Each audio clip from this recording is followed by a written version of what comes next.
नमस्कार सबाइके प्रतिदिনের রান্নাঘরে আপনাদের সবাইকে অনেক অনেক স্বাগত। আজ আমি করব আম দিয়ে মিষ্টি টক। আপনারা দেখে নেবেন রেসিপিটি আর আপনারা আমাদের সাথে থাকবেন। আমাদের চ্যানেলটি প্লিজ সাবস্ক্রাইব করে দেবেন। চলুন তাহলে চলে যাই রান্নাঘরে।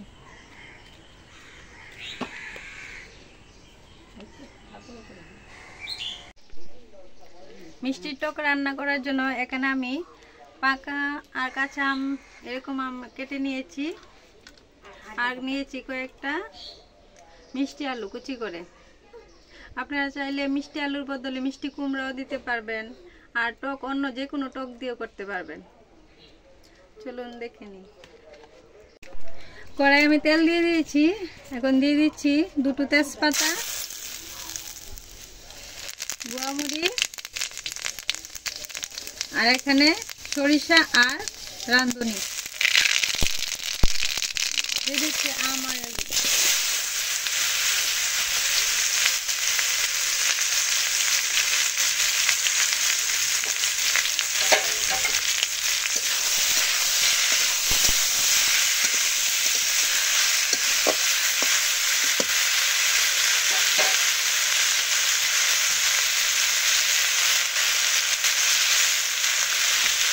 দিচ্ছি লবণ,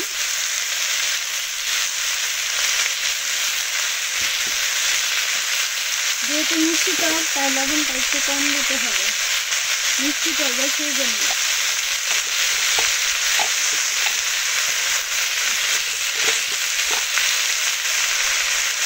দিচ্ছি সামান্য হলুদ গুঁড়ো,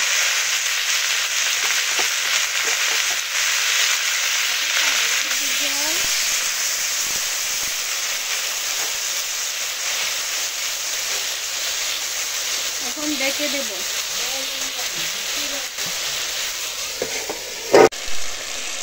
দিয়ে দিচ্ছি গুড়, যেহেতু মিষ্টি টক সেই জন্য গুড় দিতেই হবে। আর আমগুলা যেহেতু অর্ধেক পাকা আছে সেই জন্য এটা একটু মিষ্টি হবে, গুড়টা একটু কমিয়ে দিলাম। আর যখন বেশি টক দেবেন, কাঁচা আম দিয়ে করবেন, তখন মিষ্টিটা আর একটু বেশি দিতে হবে গুড়গুলো। মিষ্টি আলু সিদ্ধ হয়ে গেছে, এখন এগুলো ভেঙে নেব। আমি একটি ঘুটনির সাহায্যে এটা ভেঙে নিচ্ছি।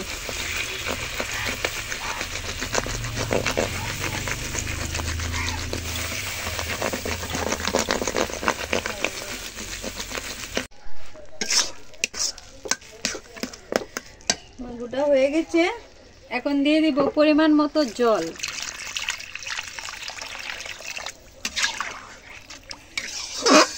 মিষ্টি টক যত সিদ্ধ হবে ততই খেতে ভালো লাগবে, সেই জন্য জলটা একটু ভালো করে দিয়ে দিই, বেশি করে।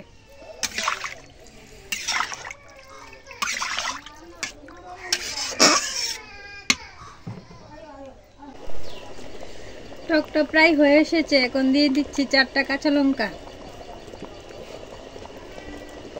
আর রাঁধুনি বাটা। যেহেতু মিষ্টি টক সেই জন্য রাঁধুনি দিতেই হবে, রাঁধুনি না দিলে টকটা ভালো লাগবে না খেতে। এখন কিছুক্ষণ রান্না করব, তারপরে নামিয়ে নেব। দেখুন টকটা এরকম ঘন ঘন হয়েছে।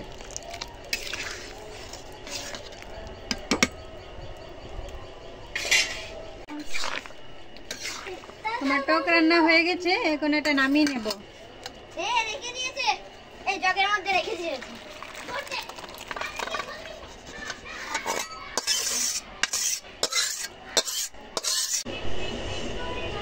আমার মিষ্টি টক রান্না হয়ে গেছে। এই মিষ্টি টক এই গরমের মধ্যে খেতে খুবই ভালো লাগে, একটু মিষ্টি, একটু টক, একটু ঝাল, খেতে খুবই ভালো লাগে। আপনারা এভাবে রান্না করে দেখবেন, আশা করি খেতে আপনাদেরও ভালো লাগবে। আপনারা আমাদের চ্যানেলটি একটু সাবস্ক্রাইব করে দেবেন আর আমাদের পাশে থাকবেন। ধন্যবাদ সবাইকে।